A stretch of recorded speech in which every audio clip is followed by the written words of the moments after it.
Hey everybody, Jeff Simon here from SocialFlight with another cool building stage on our Titan T51D Mustang. Now we're here in what used to be our office and is now the building center number 2 here inside the house. And we've got the center section which you saw us bring in previous videos when we talked about our aluminum tanks. Now, this center section has to be done in order to put the fuselage onto it and mate those two things. Now we've got a freestanding aircraft with only the outer wing sections left to do. But before we do that, we've got a bunch of work that has to happen on this center section, and that includes putting in the fuel system with all 3 fuel tanks. That's the left tank, the right tank, and the sump tank that goes in between those at the lowest point, and getting all the plumbing set up for all of those. And then we're going to have to work on the landing gear, the wiring for the landing gear, and any other plumbing and wiring that's going to go inside the gear wells and get that all set. Well, to be able to get to that stage, it really helps to, first of all, lighten this whole thing up so that we can move it around, take off panels, and etc. And so one of the things that I'm going to do as part of that is to remove the landing gear. And it's surprisingly easy to do, actually. It actually only involves a couple bolts that are going to have to be removed from it. Now, the landing gear on the Mustang that you can see here that swings out on this. This is how the retractable landing gear actually works. It's a very, very cool system. And down at that end, I'm going to have to do a couple things. First is I'm going to have to take the entire mechanism that has the down lock that you can see at that end off. Once that is off, then all I need to do is there's actually a tube that this entire thing rotates on. Sort of the axle for, if you think about it, for the mechanism, for the actual landing gear at its topmost point. And they've really built in a cool system for that, where you just have to release the bolt that holds that kind of axle shaft, and then the whole shaft can push up inside and release the actual gear, and I can pull it out. So I'm going to go and do that now, have you kind of watch along as I remove those bolts and take this thing off so that we've got only the structure for us to work on for the rest of it. And then you'll see us put it all back on when it's time to actually get the plumbing done and get the brake system in, everything else for this landing gear. I hate to see it go because it's so cool to have it attached and look a little bit more like an airplane. But as you can see, it's going to come off very quickly, and that means it's going to go back in very quickly. So let me get to work on this. I'm careful not to move this out too much because I don't want this to fall over on me, obviously. So let me get that there. Now again, the section I'm taking off first essentially is what locks it. It's like the down lock arm. And so you'll see that as it comes off. But we're going to take the bolt out that really locks everything into place. So this isn't the hinge point, it's the actual down lock. Take both of those down.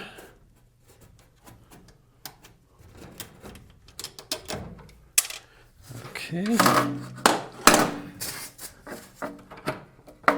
Bolt comes out. And along with that, we've got some washers. What I like to do is keep everything together. So I look at exactly what the stack up was, and I keep that in place when I put it all back on. This is good kind of general practice, whether you're working on building a plane or just working on maintenance of your plane. If you leave everything with the hardware in the exact same order, it makes it a lot easier to kind of keep that all set. So now I'm going to rotate this back in a little bit here. Okay. And now I'm going to release this pin, which is really a bolt that we talked about that's on the axle shaft that this actually turns on.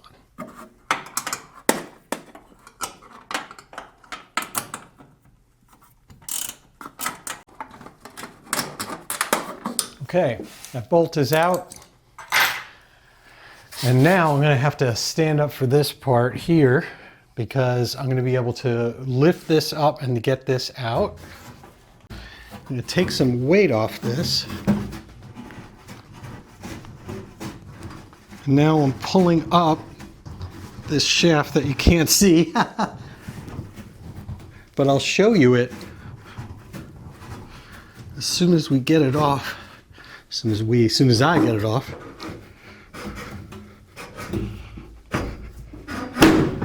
Okay. Ooh, this landing gear is heavy. That was just that piece coming back down.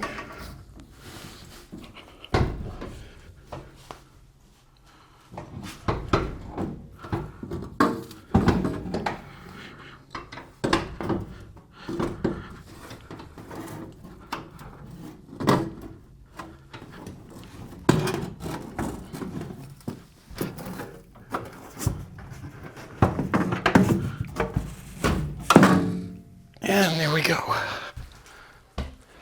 Okay, so what I'll show you right now is the mechanism we were just working on. This is the actual, down lock. This is what goes into place, locks into place. And so you can kind of see that there. And then this, let me push this back up. And then this tube is what everything rotates on for your landing gear. And so you see I can pull this up out of the way, goes in back up into there. It's a really great design, and then just comes right back down, and it's just locked in with just a bolt. Very simple. And actually, I'm gonna go, and as I said before, we put everything back in the way that we found it. So it's got some spacers, put those spacers back in, put the bolt back in,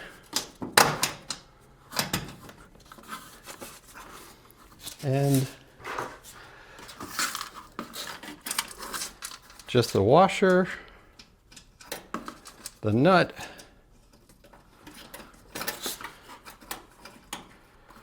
and we're good to go. And so that part is done. A little easier to get to work now on the rest of this build. All right, so I've removed the bottom skins on the center and also on what will become the left-hand side of the center section bottom skin. So all of this now is exposed, so I can show you a little bit about the fuel system and what we're going to be doing here next. Now, if we start right here in the center, the way that the system works in the Titan is it's a gravity feed system into a header tank. And the header tank at that point is what feeds the engine. So a single line is going to come out of the header tank and go forward to the electric fuel pump. Again, when you've got a low wing aircraft, you still need to have a fuel pump that's involved, and there's a dual redundancy electric fuel pump with then a regulator that comes after that that's used as part of the Titan design. However, we don't select tanks and how we're actually using it because everything drains into that header tank.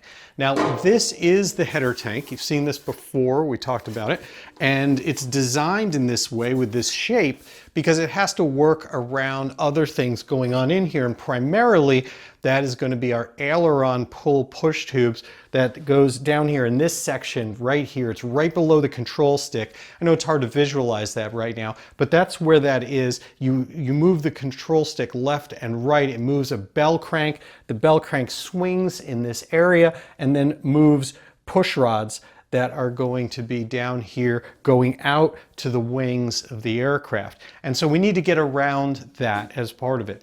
And so let's take a look at this header tank and how it actually is plumbed so we can figure out how we're going to be mounting it in the center section. Now, it mounts in this way, and this is the front and this is the back. So there's no fittings on the back per se. Everything's going to be either to the side or fitting forward. The first thing is, as you can see this, it has the dehydral of the wing because the center section has that. And because of that, and because it's going to be first sitting on the ground like this and then flying like this, you can see it's got these two bung holes that are pre-set into this tank. and those are used for venting. And so we've got one vent here going out, especially since, you know, you have this little shape where both sides are high. You want two vents. So one vent here, one vent here. Those are going to go to the center section wing tanks, left and right. So that's going to be there. And then you have a feed here and a similar one on the other side here. And what that is, that's how those two tanks will drain into this. So one's going to go this way, one's going to go the other way. That's how all that's going to actually happen.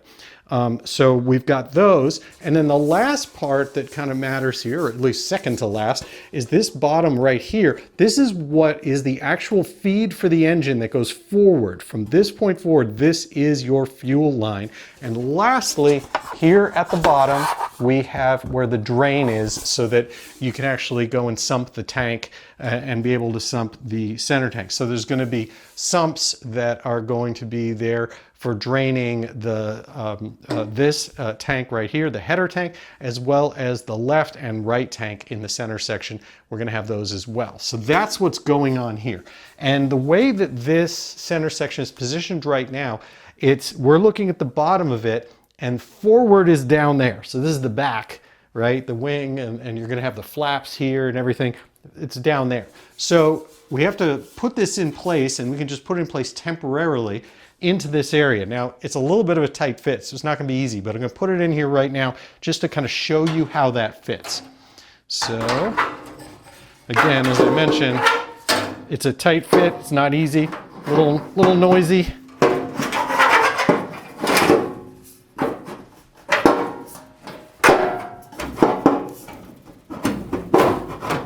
And there you go. And once I get it in there, I'm going to put some foam underneath it to sort of show you what that positioning looks like.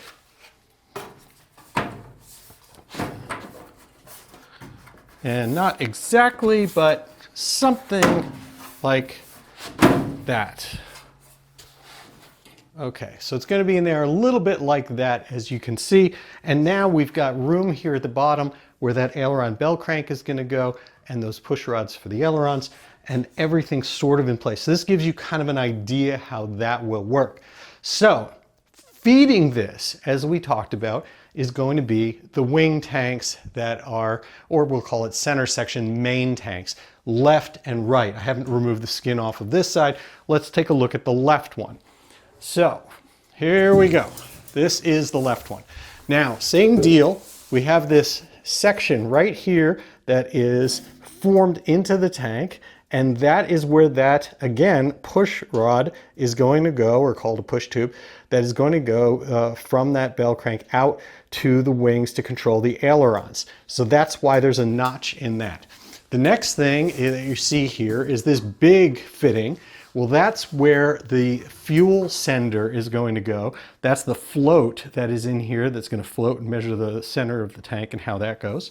Now what we have is, if you look at it now and you think about it again, forward is down. So the way that the tank is going to sit is like this. When it's on the ground in a three-point stance, it's going to be like that. When it's flying, it's going to be like that.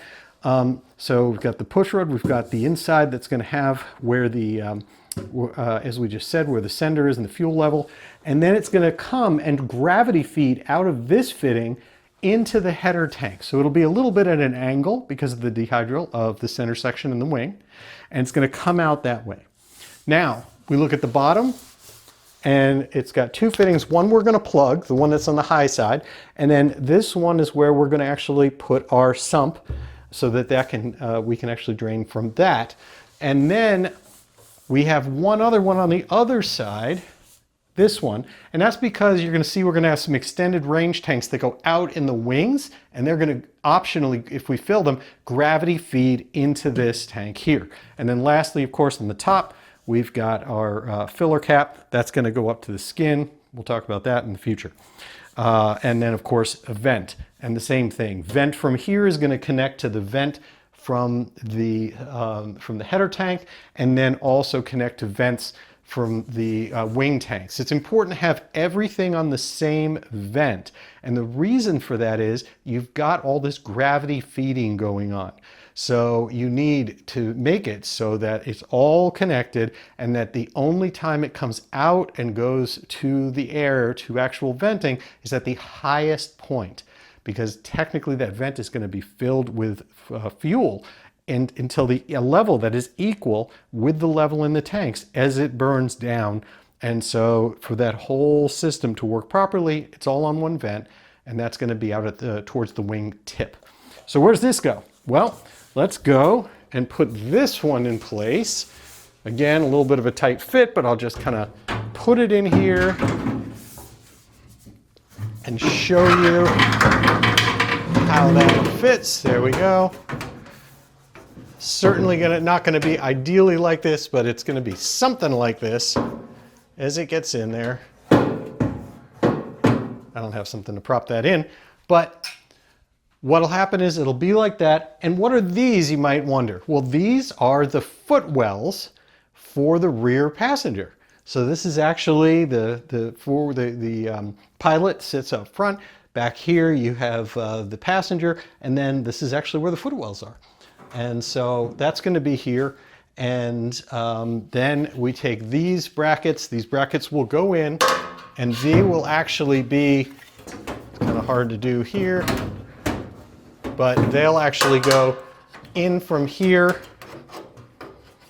like that. It'll be across. It'll obviously be a little cleaner than I'm showing it right now, but that's actually how this will hold the tank in place. So that gives you kind of a brief idea for how all this is going together. And so now you'll see it next time. We'll go into great detail as we figure out how to get the plumbing in place, how to get the supports in place. There's a lot to do here. So it's going to take us a bit, but at the end, when it's all done, we'll actually have our fuel system in place. We'll have everything set, and then once this is all done, we can then start getting to wiring about our gear system. And then our center section's pretty much figured out. That's going to put us in a really good position, and then we can start moving on to our wings. Until next time, I'm Jeff Simon for SocialFlight. Thanks so much for watching our build. I appreciate it if you subscribe, and also check out SocialFlight.com and the free mobile apps for Apple and Android devices. We have tens of thousands of aviation events and destinations. I saw about 250 new events and cool destinations to fly to, all showing up just this past week. So there's tons of stuff. Go check it out. It's entirely free to you, made possible by our sponsors. And it's just a great way to go and be able to improve your flying and have better missions and things to do. We also have our Fly to Win challenge. We just gave away a Lightspeed Delta Zulu headset. And next up after that, we're going to be giving away an Aspen E5 electronic flight instrument. We're giving that away on August 1st. So lots of prizes. No matter when you're watching this video, there is probably a prize happening if you go and you get the app for your phone and use the Fly to Win challenge. Until next time, thank you so much for watching. I'm Jeff Simon for SocialFlight, and I wish you all blue skies.